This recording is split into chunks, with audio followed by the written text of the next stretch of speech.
Hello, class. Today we would be looking at how information is integrated through our brain and our spinal cord. So let us look at an overview.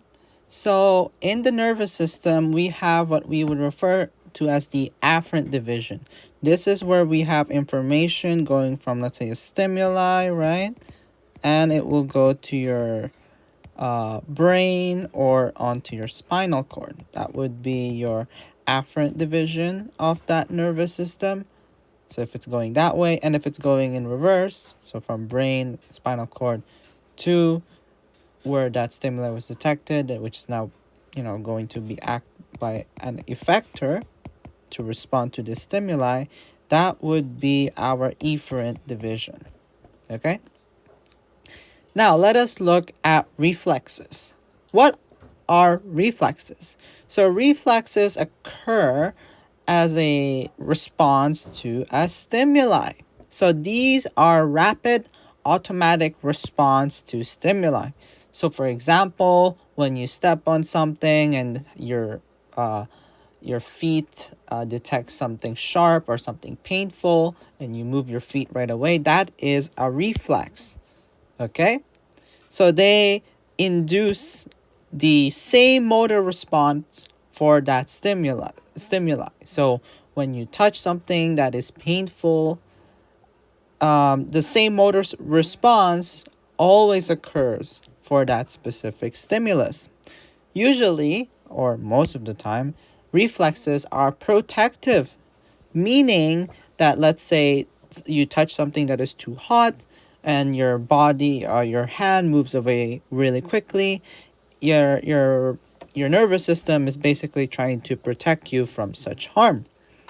And with reflexes, this involves two or more neurons, and this will have neural pathways in order to integrate that sensory stimuli of information that is detected on to our nervous system. So what happens is you have a stimulus, and then this is detected by the receptor, right? And then once it is detected by the receptor, this will be integrated onto our central nervous system, so either through the brain or through the spinal cord. And then this will act on the effectors in order to respond to that stimulus. Okay, so let us look how reflexes are categorized. So a reflex is categorized based on which effector is being initiated with, which side of the body the neurons are, and which amount of synapses, or how many synapses and neurons are basically being used or being affected. So let us look at the effector. So in a reflex, there are various effectors, or the ones that will basically change the action in response to that stimuli. So we have our somatic reflex and our visceral autonomic reflex. So the somatic reflex, the effectors for these are our skeletal muscles. Okay, so this will be, let's say, you pushing something, you kicking something. That would be a somatic reflex. So the effectors are your somatic reflex. We then have the visceral autonomic effectors. So these includes things such as our smooth muscles. This also includes things such as our cardiac muscles and our glands. So basically, things that are not really under voluntary control, so more on involuntary control. These visceral effectors will help and maintain imbalance in function without voluntary control. We then have to look at which side of the body the neurons are for these reflexes. So, for example, an ipsilateral reflex. This means that for an ipsilateral reflex, that the sensory and motor neurons are on the same side. Okay? Same side. So sensory and motor neurons, sensory the ones that are detecting, and the motor the one that is going to, initiate some sort of response. We then have the contralateral uh, side, meaning that the sensory and motor neurons are at the opposite side. Okay? And with the opposite side, so for example, here is a neuron, right? The sensory neuron. Here is the motor. Okay? These would be at opposite sides with the contralateral. We then have to look at the number of synapses and neurons in understanding reflexes. So, for example, if something is what you would consider as monosynaptic, meaning this would be a synapse, or basically, sending signals between one sensory, okay, so one sensory and one motor neuron. Okay? And if it is polysynaptic, S is for sensory, M is for motor neuron, just to clarify. If it is polysynaptic, this means that there are two or more synapses between three or more neurons, meaning you are sending two or more signals between three or more neurons. Okay? So you will have 2 plus synapses, and you will have usually 3 plus neurons. Okay, so 3 or more neurons.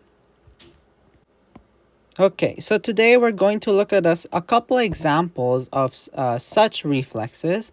And here we would be looking at the somatic spinal reflex. So we're going to look at things such as the stretch reflex, which is, for example, a knee-jerk reflex, the flexor withdrawal reflex, and the cross-extensor reflex.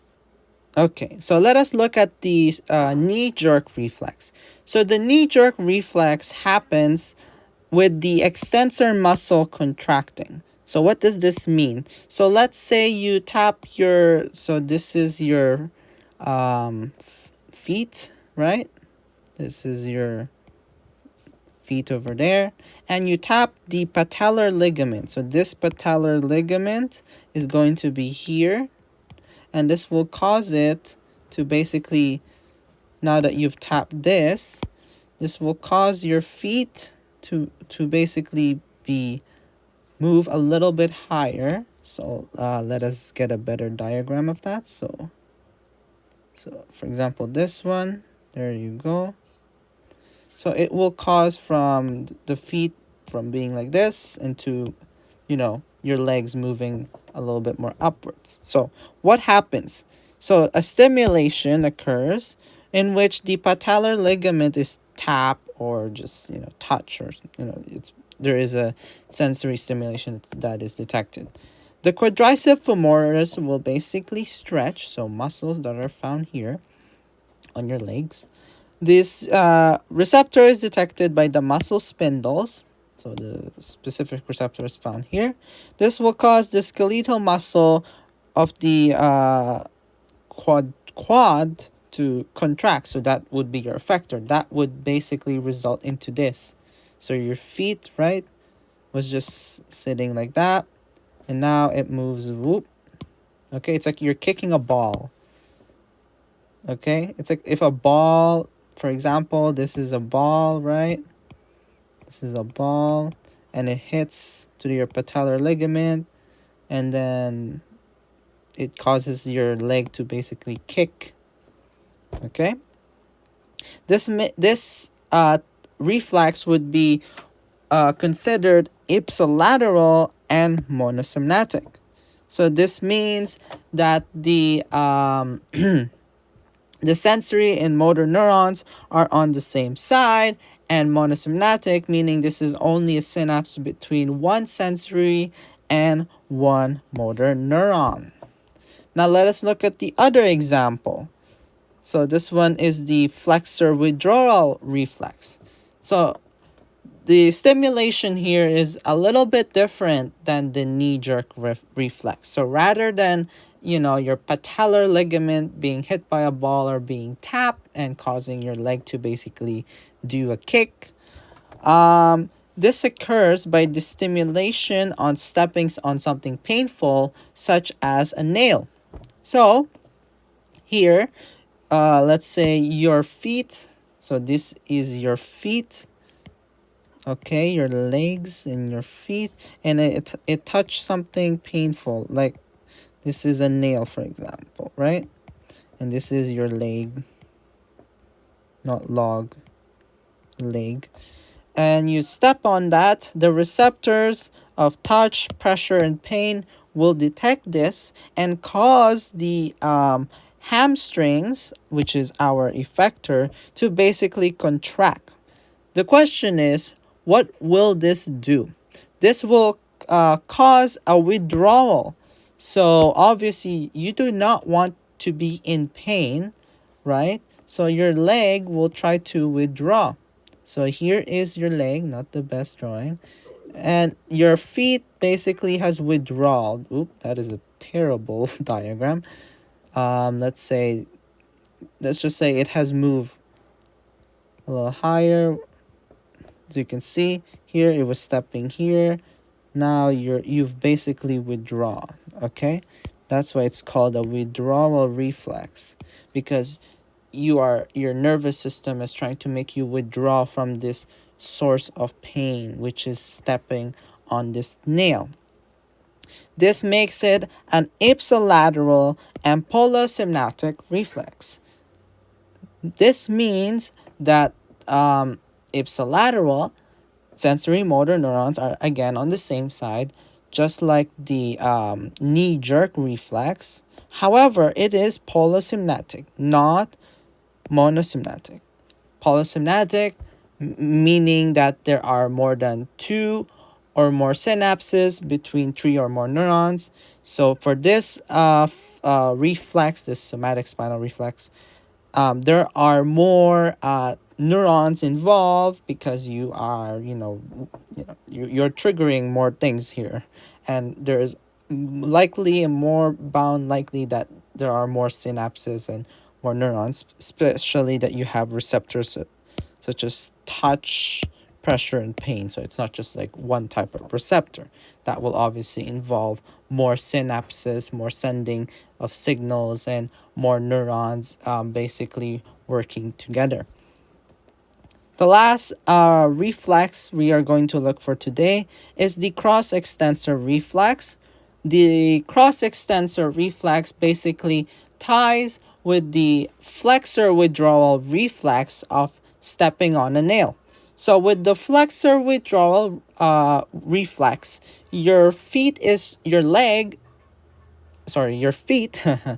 trying to basically move away from that source of pain. Okay, so your nervous system is trying to work to prevent you from harming yourself by moving it away. The cross extensor reflex works in coincide of that. It works together with the flexor withdrawal to basically prevent you from falling off. Okay, so think about it. When you basically withdraw your leg from that source of pain, you want to be able to balance yourself. You don't want to, withdraw your leg, and right, like you don't want to be withdrawing your leg and then all of a sudden, oops. So you step here and then now you withdraw. You don't want to be withdrawing it and then just trip. Okay, you do not just want to fall down to the ground. You know, obviously we need our nervous system will compensate that by having basically some sort of reciprocal kind of reflex that will maintain you balance, and this would be the cross extensor reflex. So once again, you step on a nail, the receptors are our touch, pressure, and pain. The effectors this time is not our hamstrings, or which is our flexors that will contract. Instead, it is the quadricep femoris of the opposite leg. So what you see here is that this, for example, this is an individual, right? They step onto this nail over here, and it obviously generates pain. They will basically move up their leg, and then this other leg, which is basically this cross extensor over here, will try to help balance.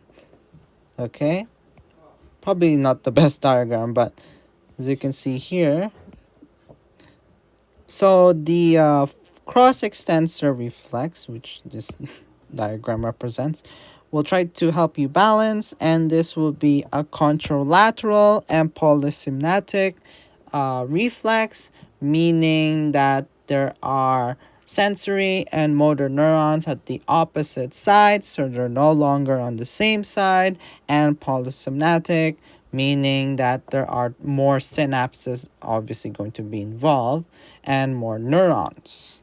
So I hope that helps to give a little understanding, or more understanding on how reflexes work, and the idea of integrating sensory information to our brain. Okay, so have a good day and see you on the next video.